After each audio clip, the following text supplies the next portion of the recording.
अगर आप नीट 2026 का एग्जाम देने वाले हो तो ये आपके लिए बहुत इंपॉर्टेंट है कि अपने आधार कार्ड की फोटो, डेट ऑफ बर्थ और जो भी अपडेट्स हैं उनको अपडेट करवा लो, अदरवाइज आप नीट 2026 एग्जाम में नहीं बैठ पाओगे। So hello everyone, myself Pathan Farman Khan, final year MBBS student from government medical college Wanaparthy Telangana. So बहुत सारे बच्चे पूछ रहे सर क्या क्या चेंजेस हुए हैं, तो मैं आपको बिल्कुल शॉर्ट एंड क्रिस्प बताने वाला हूँ।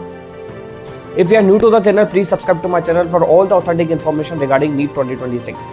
So first of all, आपको मैं क्लियर कर देता हूँ कि दिल्ली के अंदर नीट 2025 के समय एग्जामिनेशन सेंटर्स के अंदर कई जगह फेशियल रिकॉग्निशन और बायोमेट्रिक आपका सेंसर चेक किया गया था।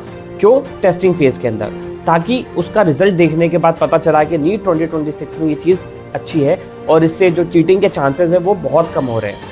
क्योंकि आपको पता है कि नीट के अंदर हर साल कुछ ना कुछ ऐसा डिस्पेरेंसी आ जाती है जिसकी वजह से कभी रिजल्ट डिले हो जाता है, कभी काउंसलिंग डिले हो जाती है, कभी कोर्ट केस हो जाता है, तो बहुत सारी चीज़ें प्रॉब्लम होती है। इस वजह से NTA ये सारी चीज़ें अप्लाई कर रहा है। तो सबसे पहली बात यही है कि जो एक न्यूज़ आ रही है कि भाई बायोमेट्रिक रिकॉग्निशन और फेशियल रिकॉग्निशन वो सारी चीज़ें होंगी कि नहीं होगी, लाइव फोटो होगी कि नहीं होगी, तो वहाँ मैं आपको क्लियर कर देता हूँ कि नीट 2025 के अंदर भी दिल्ली के अंदर कुछ एग्जामिनेशन सेंटर्स में हुई थी, तो उस चीज़ को अप्रूवल मिला है और वो लाइव फोटोज अब जाके नीट 2026 में हर एग्जामिनेशन सेंटर में होने वाली है।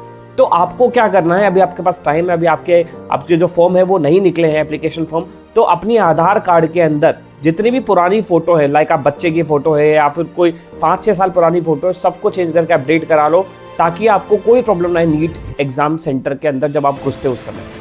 क्यों? उस समय फिर आपके पास कोई ऑप्शन रहेगा, आप सिर्फ रोओगे, परेशान हो जाओगे, काश मैं सर की बात मान लेता।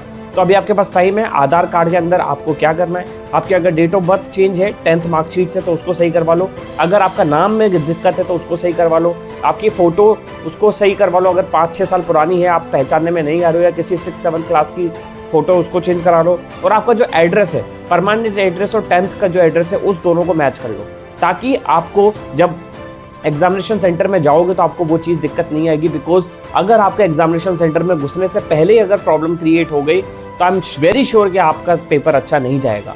बिकॉज अगर आपके एग्जामिनेशन डे के दिन अगर एक छोटी सी भी तुम्हारी लड़ाई हो जाएगी ना, तो वही तुम्हारे दिमाग में चलेगी। इसीलिए आपको कूल होकर जाना है, जितनी भी चीज़ें हैं अभी कंप्लीट कर लो, आपके पास पूरा टाइम है, बाद में आपसे पछताओगे कि मैंने गलती कर दी। दूसरी चीज़ मैं बता देता हूँ कि बायोमेट्रिक वेरिफिकेशन का क्या सीन है। तो बायोमेट्रिक वेरिफिकेशन देखो पहले भी होता था, लेकिन इस बार थोड़ा सा स्ट्रिक्टली होगा because of these cheating issues. इस वजह से बायोमेट्रिक वेरिफिकेशन भी होगा, लेफ्ट थंब इम्प्रेशन होता है और या 5 फिंगर्स थंब इम्प्रेशन होता है, वो सारी चीज़ें होती है।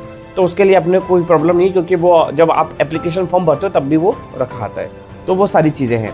इसके बाद मैं आपको बता देता हूँ कि डाउट है कि सर नीट 2026 के अंदर 2 बार होगा कि 1 बार होगा, तो डेफिनेटली सिर्फ 1 बार होने वाला है, जो भी first week of May, around 3rd May 2026। तो आपको बिल्कुल परेशान नहीं होना है कि सर ट्वाइस अ वीक होगा या फर्स्ट अ वीक होगा, ओनली 1 बार होगा। अपनी फोकस करो सिर्फ और सिर्फ पढ़ाई पे कि मैं कहाँ गलती कर रहा हूँ, अपने नीट के अंदर मार्क्स सुधारो। अभी आपके पास पूरा टाइम है, आपके पास जो टाइम बचा है 4 महीने जो बचे हैं सिर्फ आपके हैं, जितना मेहनत कर सकते हो करो, ठीक है। सब कुछ भूल जाओ, अंडरग्राउंड हो जाओ, कोई मैटर नहीं करता तुम्हारे दोस्त कहाँ हैं, यार कहाँ हैं, तुम्हें खाना मिल रहा है नहीं मिल रहा, just go with the basics. आपको सिर्फ खाना है, पीना है, सोना है और पढ़ना है। आपका कोई टाइम शेड्यूल नहीं होना चाहिए।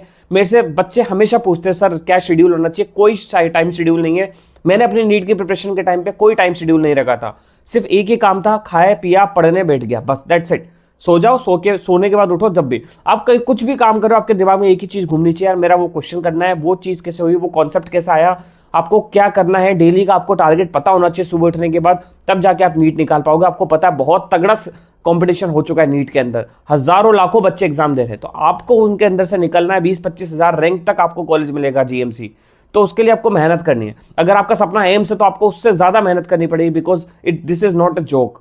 तो मेहनत करो, this is your time, and if you have any query doubt you can personally contact me on my Instagram handle और my Telegram channel, link is in the description. I will comment you and I will guide you, so don't worry, बिल्कुल। Thank you so much, all the